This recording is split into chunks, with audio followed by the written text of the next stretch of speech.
बहुत समय पहले की बात है। एक बहुत गरीब इंसान था। उसके साथ उसकी पत्नी और दो छोटे छोटे बच्चे भी थे। उसका अपने परिवार का पालन पोषण करना बहुत कठिन हो गया था। उसका दिमाग काम नहीं करता था और मन भी अशांत रहने लगा। तभी उसने अपना घर छोड़ने का फैसला लिया।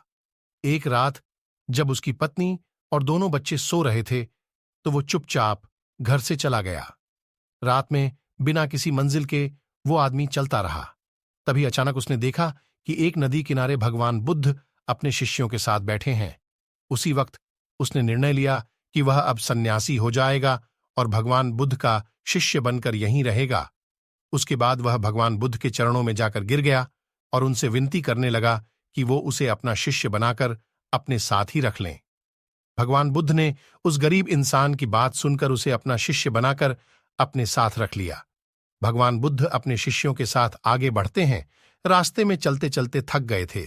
सब रुककर एक पेड़ के नीचे विश्राम करने लगते हैं। तभी भगवान बुद्ध को गर्मी के मारे बहुत तेज प्यास लगने लगी। उन्होंने अपने नए शिष्य से कहा, यहां पास में ही एक सरोवर है, तुम जाकर वहां से पानी ले आओ। भगवान बुद्ध का आदेश मानकर वह सरोवर से पानी लेने चला गया। जब वह सरोवर के पास पहुंचा तो उसने देखा कि कुछ जंगली जानवर सरोवर में ऊधम मचा रहे हैं। जैसे ही वह सरोवर के ओर पास गया, सारे जानवर वहां से भाग जाते हैं।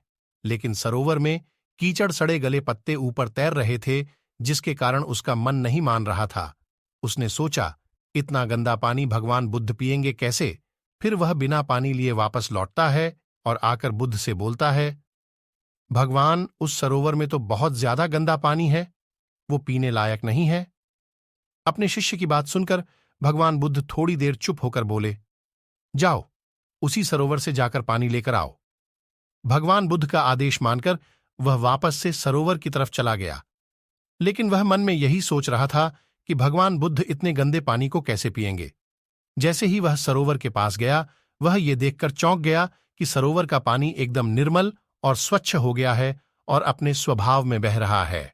उसने पानी लिया और भगवान बुद्ध के पास आते ही उनसे प्रश्न करता है, भगवान, थोड़ी ही देर में सरोवर का मैला पानी इतना साफ कैसे हो गया? फिर बुद्ध ने उसे समझाते हुए कहा, जब जानवर पानी में ऊधम मचाए हुए थे तब सरोवर का कीचड़ उभर आया था, लेकिन कुछ देर शांत रहने पर कीचड़ फिर से नीचे बैठ गया और पानी पहले जैसे फिर से निर्मल और स्वच्छ हो गया। ठीक इसी तरह से हमारे मन की स्थिति भी ऐसी ही होती है। जीवन की कठिनाइयों और भाग दौड़ हमारी मन में उथल पुथल पैदा कर देती हैं, जिसके कारण हम बिना सोचे समझे गलत निर्णय ले लेते हैं। लेकिन कोई भी निर्णय लेने से पहले अगर हम अपने चित्त को शांत रखें और धैर्यपूर्वक बैठकर सोचें, तो हमारे मन की वो उथल पुथल भी पानी की कीचड़ की तरह नीचे बैठ जाती है और तब हम जो भी निर्णय लेते हैं वो हमेशा सही होता है। इसलिए बुरे समय में इंसान को अपना धीरज नहीं खोना चाहिए। भगवान बुद्ध की यह बातें सुनकर उसका दिमाग खुल जाता है और जब वह शांति से बैठकर सोचता है तो उसे अपनी ही गलती नजर आती है।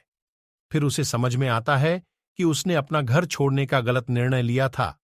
फिर वो भगवान बुद्ध के चरण स्पर्श करके उनसे आज्ञा लेकर अपने घर ओर वापस चला जाता है।